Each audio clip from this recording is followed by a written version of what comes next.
चालाक कौवा और भोली चिड़िया। एक जंगल में एक छोटी सी भोली चिड़िया रहती थी। वो बहुत ही मेहनती और दयालु थी। उसी जंगल में एक चंट और चालाक कौवा भी रहता था। कौवा हमेशा बिना मेहनत किए दूसरों का फ़ायदा उठाने की सोचता था।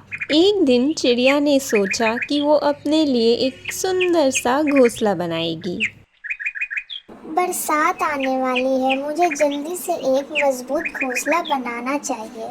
चिड़िया सुबह से शाम तक तिनके इकट्ठा करती रही।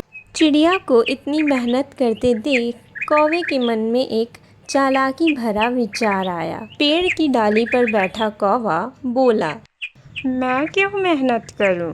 चिड़िया से ही काम करवा लेता हूँ। वैसे भी ये चिड़िया बहुत मेहनती है। कौवा उड़कर चिड़िया के पास गया और बोला,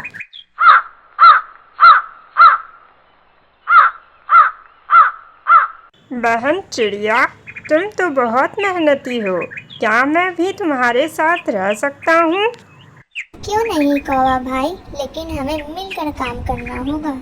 तुम्हें भी तिनके इकट्ठे करके लाने होंगे। हाँ हाँ, जरूर जरूर, क्यों नहीं, अभी तिनके लेकर आता हूँ। लेकिन कौवा तिनके लाने के बजाय पेड़ पर जाकर बैठ गया और बोला, अब चिड़िया करेगी काम और मैं करूँगा आराम।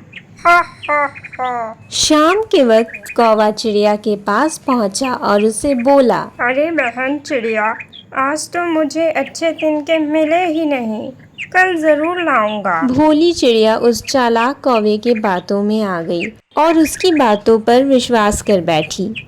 इसी तरह चिड़िया अकेले ही तिनके इकट्ठा करती रही और वो चालाक कौवा कभी ये बहाना तो कभी वो बहाना बनाता रहा, पर चिड़िया ने हार नहीं मानी।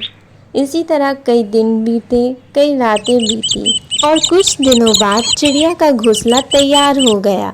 वो अपने घोंसले को देखते हुए बोलती है, अब ये मेरा प्यारा और मजबूत घर तैयार हो गया। आज मेरी मेहनत पूरी हुई। इसी तरह बारिश का मौसम भी आ गया और चिड़िया अपने मजबूत घोंसले में आराम से खाती और सोती।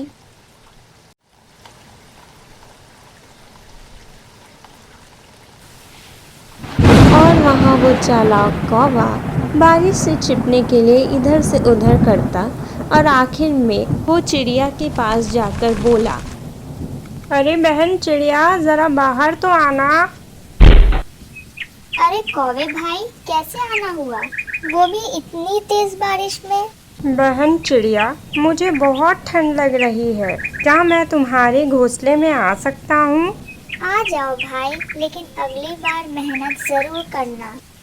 हाँ हाँ, मैं समझ गया। भोली चिड़िया ने अपने घर में कौवे को जगह दी, लेकिन कौवा अपनी आदत से मजबूर था। कुछ दिनों बाद बारिश रुक गई। चिड़िया भोजन ढूंढने बाहर गई। तभी कौवे ने कहा, ये घोंसला तो बहुत अच्छा है, क्यों ना इसे अपना ही बना लूं। जब चिड़िया वापस आई तो कौवा घोंसले के दरवाजे के पास बैठा था। भाई कौवे, जरा रास्ता दो। अब ये घोंसला मेरा है, तुम कहीं और चली जाओ। क्या? ये घोंसला मैंने अपनी मेहनत से बनाया है, तुम्हारा कब से हो गया ये घोंसला? लेकिन इस घोंसले में अभी मैं रह रहा हूँ, इसीलिए ये मेरा है। बेचारी चिड़िया बहुत दुखी हुई। वो जंगल के बुद्धिमान तोते के पास गई, उसे अपनी सारी कहानी बताई। तोता भाई, मेरी मदद कीजिए, कौवा मेरा घोंसला छीन रहा है, अब मैं क्या करूं? तोते ने पूरी बात सुनी और एक योजना बनाई। वह कौवे के पास गया। तुम चिंता मत करो,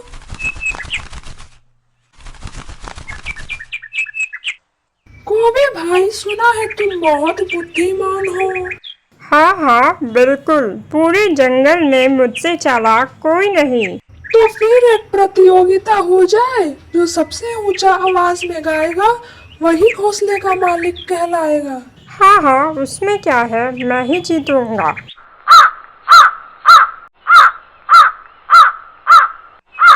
जैसे ही कौवे ने काव काव करना शुरू किया, तोते ने इशारा कर दिया चिड़िया तुरंत ही अंदर घुस गई और रास्ता बंद कर दिया। राहत की सांस लेते हुए चिड़िया ने बोला, शुक्र है मुझे मेरा घर वापस मिल गया। अब मैं अपने घर में सुकून से रहूंगी। मेरा प्यारा घर। चालाक कौवे ने जब गाना खत्म किया तो वो घोंसले में घुस नहीं पाया। उसने कहा, मेरे घोंसले का दरवाजा किसने बंद किया? कौन है अंदर? सुनो कौवे, जो मेहनत करता है असली हक उसी का होता है। कौवे को अपनी गलती का एहसास हुआ। घर से चिड़िया भी बाहर आई। कौवे ने उसे कहा, मुझे माफ कर दो चिड़िया बहन, मैंने लालच किया, तुम्हारे घर को मैंने छीन लिया। अगर तुम सच में बदलना चाहते हो तो आगे से मेहनत करना सीखो। दूसरों के मेहनत के चीजों के ऊपर अपना हक जताना बंद करो कौवे भाई। उस दिन के बाद से कौवे ने बहाने बनाना छोड़ दिया और मेहनत करना शुरू कर दिया। चिड़िया और कौवा अच्छे मित्र बन गए। तो देखा दोस्तों, मेहनत और ईमानदारी का फल हमेशा मीठा होता है, जबकि चालाकी और लालच अंत में नुकसान पहुंचाते हैं।